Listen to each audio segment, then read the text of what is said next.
Existe una paradoja en el noroeste de Europa, un país donde más de una cuarta parte de su territorio se encuentra por debajo del nivel del mar. Un lugar donde, si te paras en la capital y miras a lo lejos, el agua allá afuera está en realidad más alta que tu cabeza. Según toda lógica, este lugar no debería existir.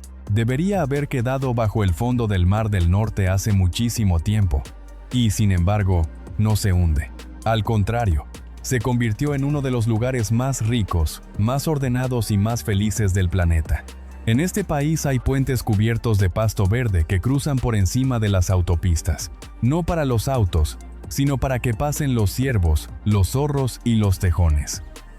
Hay un pueblo de cuento donde no encontrarás una sola calle para autos, solo canales de agua y barcas silenciosas, y hay cárceles que tuvieron que cerrar sus puertas, simplemente porque ya no había suficientes presos para llenarlas. ¿Suena como un cuento de hadas? No. Es un país completamente real, y la forma en que lograron todo esto, la forma en que un pueblo pequeño se sentó a negociar con el mar y ganó, te hará mirarte a ti mismo de otra manera. Hoy vamos juntos a los Países Bajos. Déjame contarte la historia de una nación que se moldeó a sí misma a partir del agua. Los neerlandeses tienen una frase que repiten con un orgullo callado. Dios creó el mundo, pero los holandeses crearon Holanda. Suena arrogante, hasta que entiendes qué tan cierto es. Imagínate un delta bajo y llano, donde 3 de los grandes ríos de Europa desembocan en el mar. Tierra blanda, pantanosa, inundada. Un lugar donde cada tormenta, cada marea alta, podía borrar una región entera. Ese fue el punto de partida. Y sobre ese suelo inestable durante casi 1000 años, los neerlandeses hicieron algo que parecía imposible. Le arrebataron la tierra al mar. Levantaron diques para detener el agua. Excavaron canales para drenarla. Alzaron molinos de viento para bombearla hacia afuera. Y convirtieron el fondo de los lagos y las ciénagas en campos secos y cultivables. Eso que ellos llaman polder. Así, metro a metro, fueron ampliando su propio país. Hoy, alrededor del 17% del territorio neerlandés es tierra rescatada del agua. Sin ese sistema de diques, dunas y bombas, casi 2/3 partes del país quedarían bajo el agua cada vez que sube la marea. La cumbre de esa batalla tiene un nombre: las Obras del Delta. Después de la gran inundación de 1953, cuando el mar rompió los diques y se llevó más de 1800 vidas en una sola noche, los neerlandeses juraron que aquello no volvería a pasar. Construyeron un sistema de presas y barreras contra tormentas tan colosal que el mundo lo llama una de las 7 maravillas del mundo moderno, con puertas de acero, cada una tan grande como una torre, que se cierran solas cuando llega la tormenta. Pero lo más asombroso no está en el concreto ni en el acero, está en la gente. Para evitar que la tierra se hundiera, cada aldea tenía que cooperar, porque un agujero en el dique del vecino también te ahoga a ti. Por eso, las juntas de agua nacieron aquí hace muchos siglos, y se convirtieron en la institución democrática más antigua de todo el país. A ese espíritu lo llaman el modelo Polder. Sentarse, dejar de lado las diferencias y buscar juntos una solución que todos puedan aceptar. Recuerda bien esto, porque la lucha contra el agua no solo creó tierra, creó el carácter de todo un pueblo, práctico, igualitario y siempre dispuesto a cooperar. Todo lo que estás por ver en los Países Bajos nace justo de aquí. Esa tierra arrebatada al mar es hoy el hogar de más de 18 millones de personas. Y aquí viene lo sorprendente. Los Países Bajos son uno de los países con mayor densidad de población de Europa, unos 500 habitantes por kilómetro cuadrado. Tan lleno, sobre una tierra tan pequeña y tan baja, debería ser la receta perfecta para el caos. Pero no. Todo funciona con una fluidez casi absurda. Trenes puntuales, calles despejadas, ciudades limpias. Es una de las economías con mayor ingreso por persona del mundo.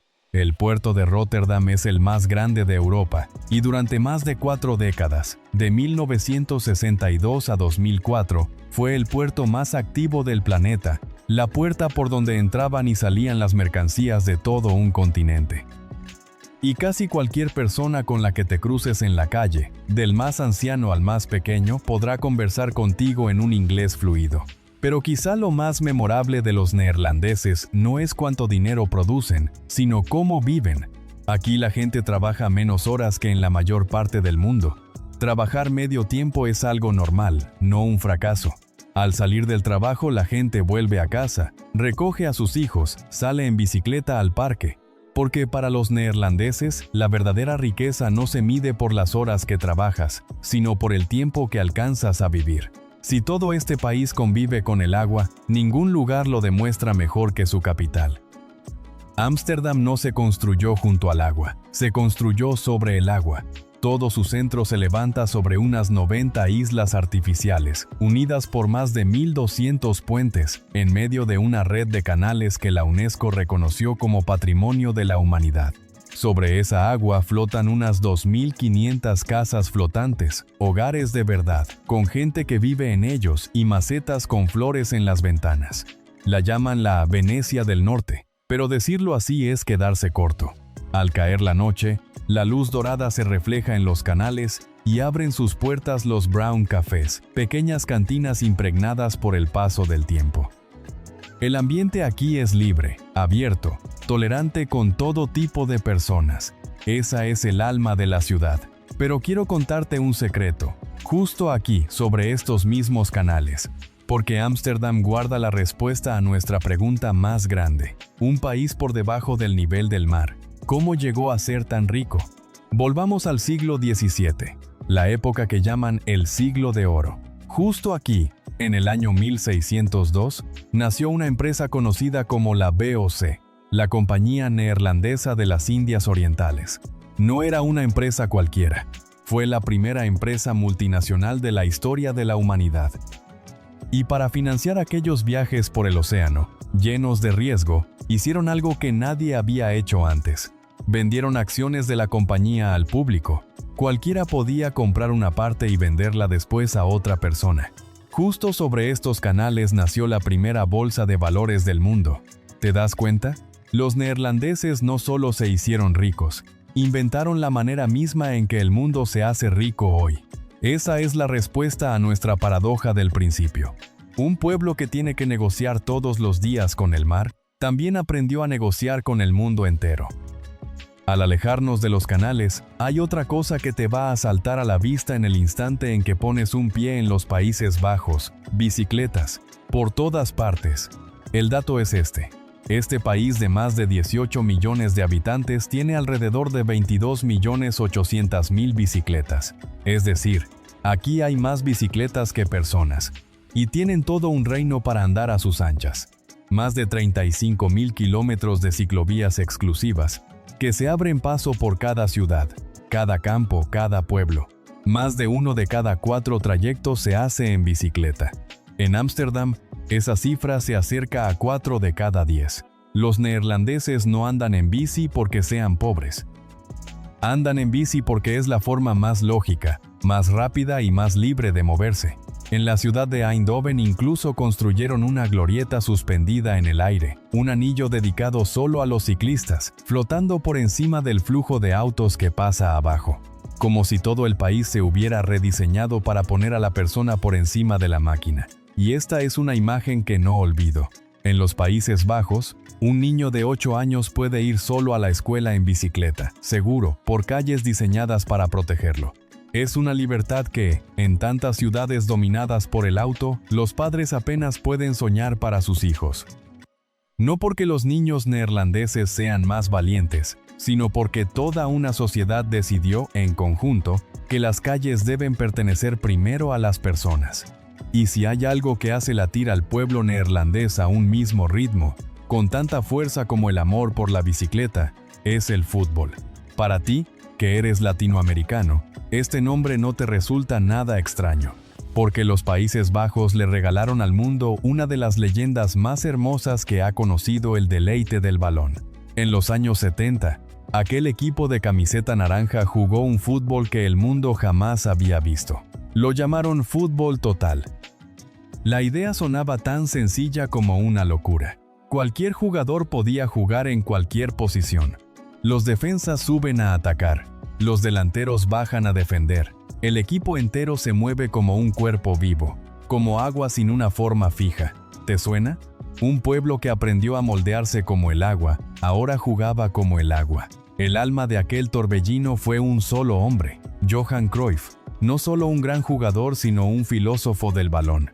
Y su filosofía, la de que el fútbol debe ser bello, inteligente, con una idea detrás, terminó echando raíces en el Barcelona y extendiéndose por todo el planeta, moldeando la forma en que millones juegan hasta el día de hoy. Hay una ironía con un toque poético en aquel equipo. Suelen llamarlo el mejor equipo que jamás ganó una Copa del Mundo.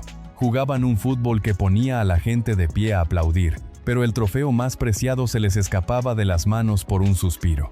Y aún así, curiosamente, eso fue justo lo que hizo que el mundo los amara más. Los llaman naranja mecánica, el torbellino naranja.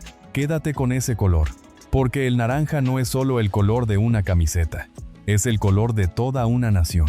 Y en un momento te voy a decir por qué. Del fervor de la cancha, déjame llevarte a un lugar tan silencioso que puedes escuchar el agua.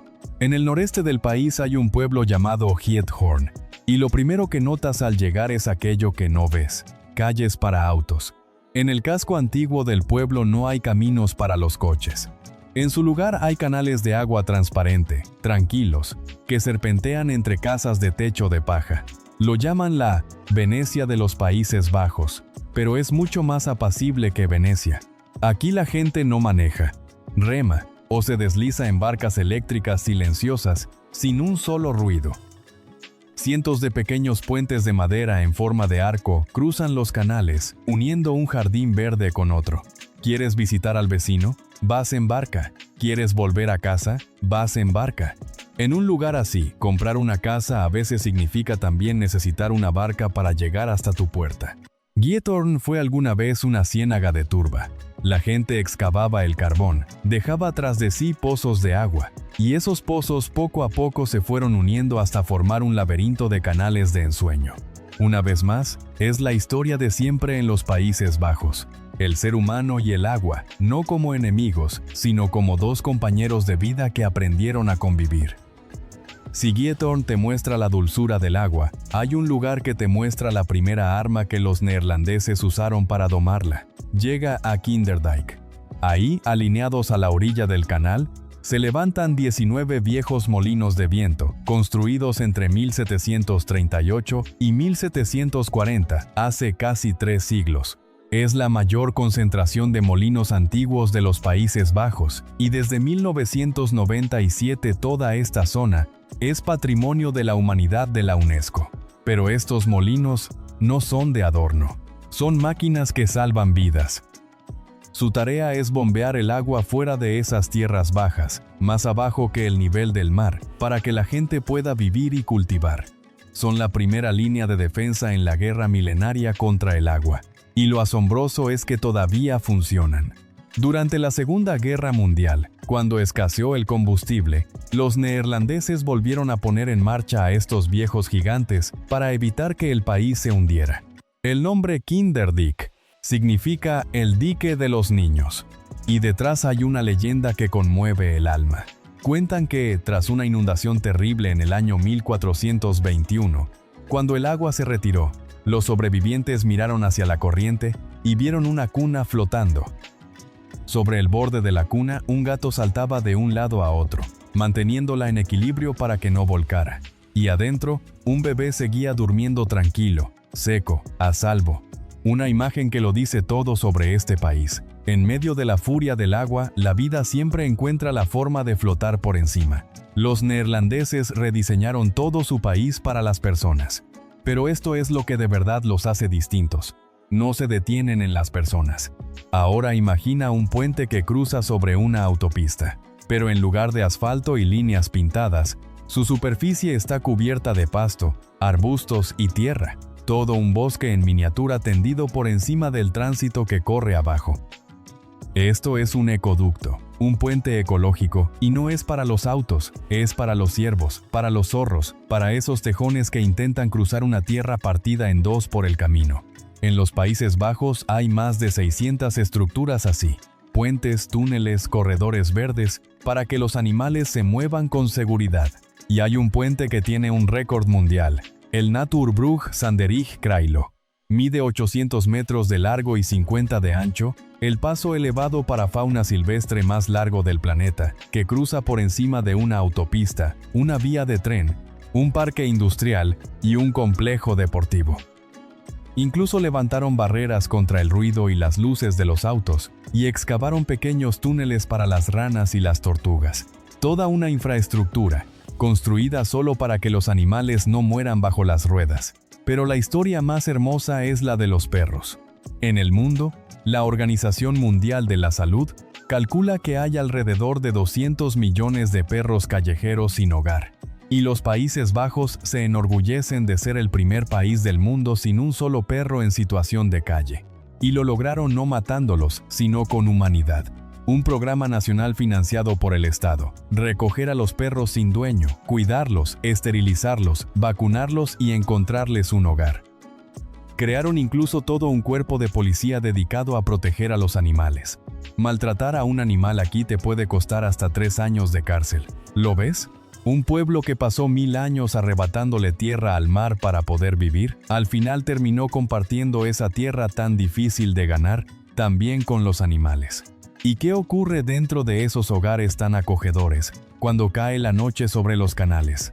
Los neerlandeses tienen una palabra que aman como casi ninguna otra: gezelligheid. No la puedes traducir con exactitud a ningún idioma.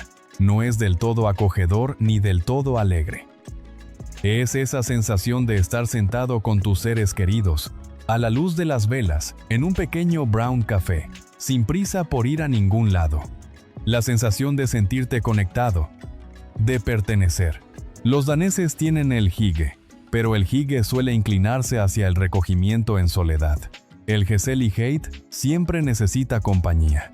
Pero los neerlandeses también tienen un rasgo que a veces sorprende a quien recién llega. Hablan de frente, muy de frente. Si a un neerlandés no le gusta tu idea, te lo dirá en la cara, sin rodeos, sin adornos. A eso lo llaman la franqueza neerlandesa. Y aquí, amigo mío, es donde tú, como latinoamericano, vas a notar con más claridad la distancia entre dos mundos. Porque para nosotros comunicarnos es todo un arte de la calidez. Nos abrazamos al conocer a alguien, preguntamos ¿cómo está la familia? Antes de hablar de negocios. Redondeamos las palabras, con suavidad, para que nadie salga herido. Ante un neerlandés que va directo al grano y te dice no de inmediato, al principio podría parecernos frío, pero espera antes de juzgar. Porque para los neerlandeses, hablar de frente no es una grosería, es una forma de respeto.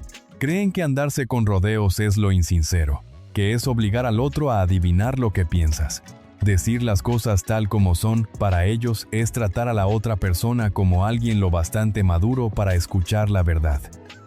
Dos maneras de vivir. Dos definiciones distintas de la amabilidad. Y ninguna de las dos está mal. ¿Recuerdas el color naranja? Llegó el momento de cumplir mi promesa. Cada año, el 27 de abril, algo extraño ocurre por todos los Países Bajos. El país entero se convierte en un mar de color naranja. La gente se viste de naranja, usa sombreros naranjas, se pinta la cara de naranja. Los canales de Ámsterdam se llenan de barcas, todo el mundo canta y baila. Es el Día del Rey, el Koningsdag, el cumpleaños del monarca y también la fiesta más grande y más animada del año. Pero, ¿por qué naranja? Esta es la pieza que faltaba. Regresemos en el tiempo, al siglo XVI, cuando esta tierra baja aún estaba bajo el dominio de una potencia extranjera. Quien encabezó el levantamiento por la independencia fue un personaje llamado Guillermo de Orange. Se convirtió en el padre de toda la nación, y su casa, la Casa de Orange-Nassau, sigue siendo la familia real neerlandesa hasta el día de hoy. La palabra orange en varios idiomas significa naranja, y ese nombre terminó convirtiéndose en el color de toda una nación. Ahora todo encaja, ¿verdad? El naranja en la camiseta de la naranja mecánica, el naranja que inunda el Día del Rey, no es una coincidencia. Es el color de la libertad, de la identidad, de un pueblo que un día se levantó para decidir su propio destino. Y el color no se detiene ahí. En primavera los Países Bajos florecen hasta volverse un paraíso de flores.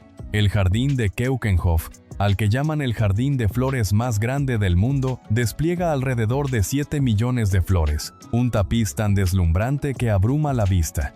Hay enormes desfiles de flores, y hasta un mercado de flores flotante sobre un canal de Ámsterdam.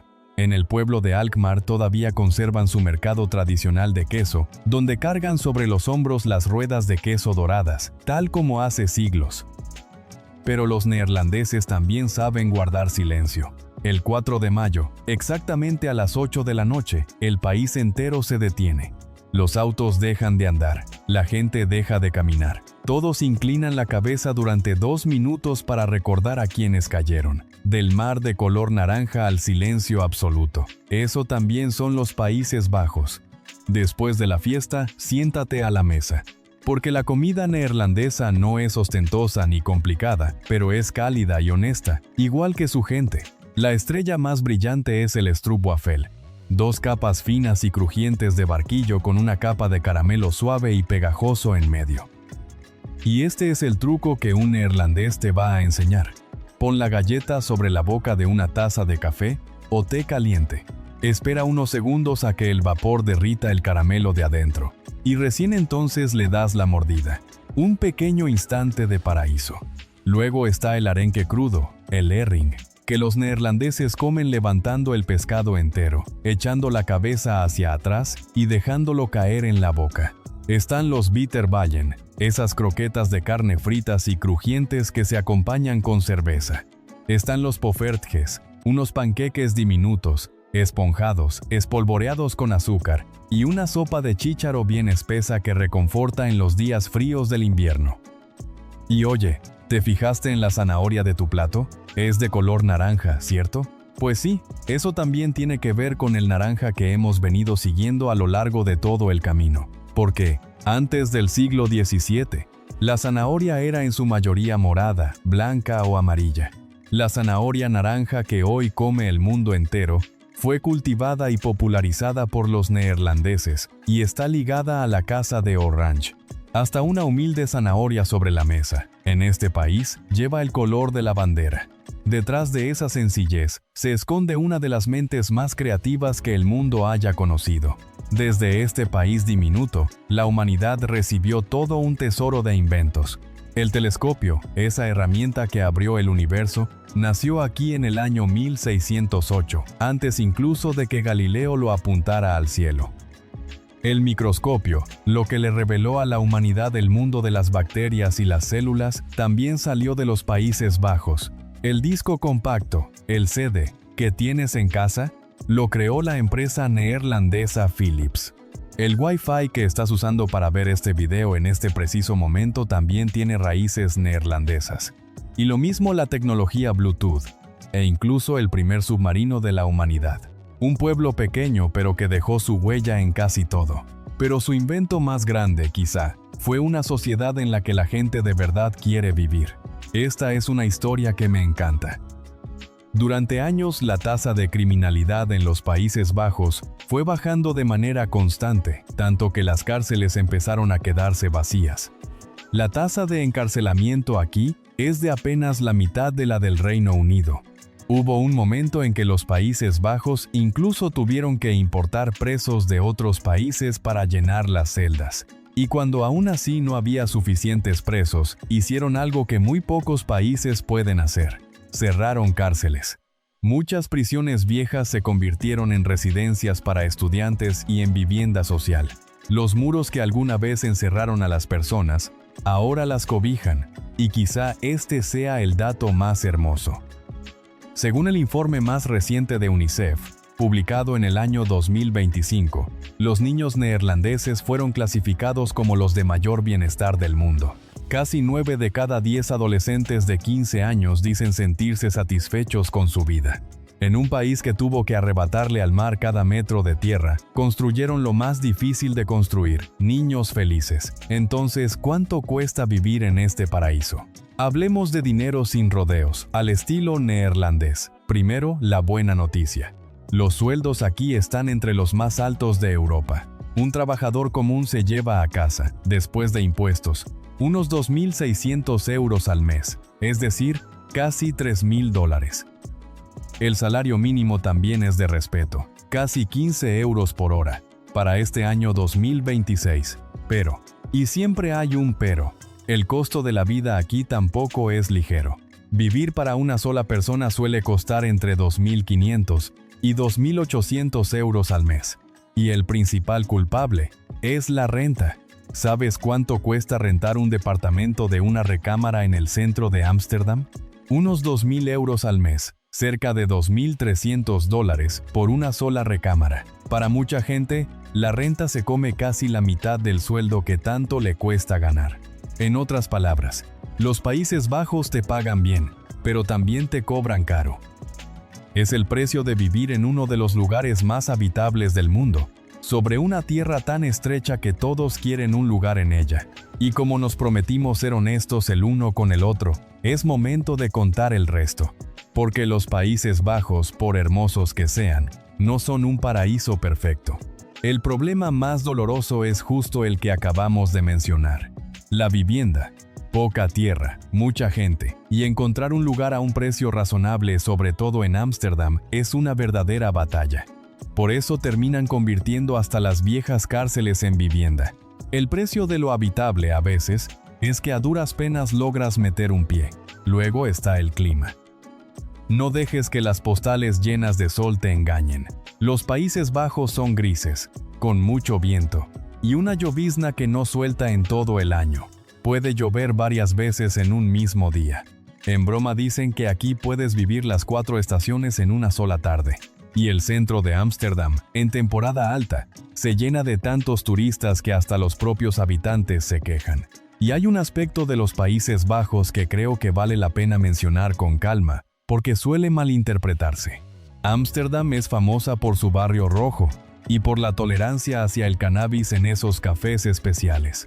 Pero esto no se trata de libertinaje, se trata de la filosofía práctica de los neerlandeses.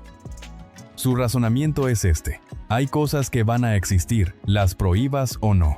Entonces, en lugar de empujarlas hacia la oscuridad, donde nadie las controla, más vale sacarlas a la luz, con reglas claras, con vigilancia estricta, y reduciendo el daño. Es la misma forma de pensar que les permitió negociar con el mar, no negar el problema, sino administrarlo. Puedes estar de acuerdo o no, pero tienes que reconocer que es coherente con la manera en que este pueblo mira el mundo entero. Y por último, la franqueza neerlandesa de la que ya hablamos. Para quien recién llega, acostumbrado a la calidez, puede dejarte aturdido los primeros días, pero después te acostumbras.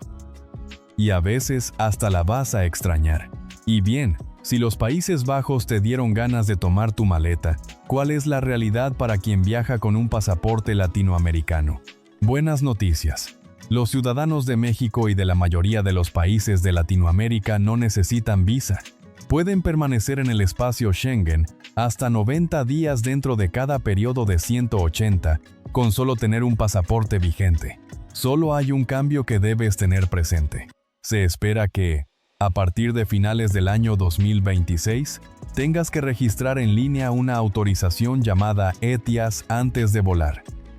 No es una visa, es solo un formulario sencillo, con un costo de unos 20 euros, cerca de $23, válido por 3 años, y gratuito para los menores de 18 y los mayores de 70 años. Como las fechas pueden cambiar, revisa la información oficial más reciente justo antes de tu viaje. Lo demás resulta sorprendentemente fácil. Se habla inglés por todas partes, los trenes te llevan a recorrer el país entero en cuestión de horas, y la mejor época para ir es la primavera, cuando florecen los tulipanes, y el país se tiñe de naranja en el Día del Rey, o bien septiembre, cuando las multitudes ya han disminuido. Y quizá cuando te vayas te lleves contigo mucho más que fotografías. Nosotros construimos casas sobre tierra firme. Ellos construyeron tierra a partir del agua. Nosotros esperamos a que el destino se decida. Ellos se sientan a negociar con el mar. Nosotros medimos la riqueza por lo que poseemos. Ellos la miden con 2 palabras: lo suficiente. Un pueblo pequeño no venció a la naturaleza, sino que aprendió a convivir con ella y convirtió a su mayor enemigo en el cimiento de toda una nación. Quizá esa sea la verdadera lección. Lo que importa no es lo que te fue dado, sino lo que haces con ello. Gracias por acompañarme. Nos vemos en la próxima Tierra por descubrir.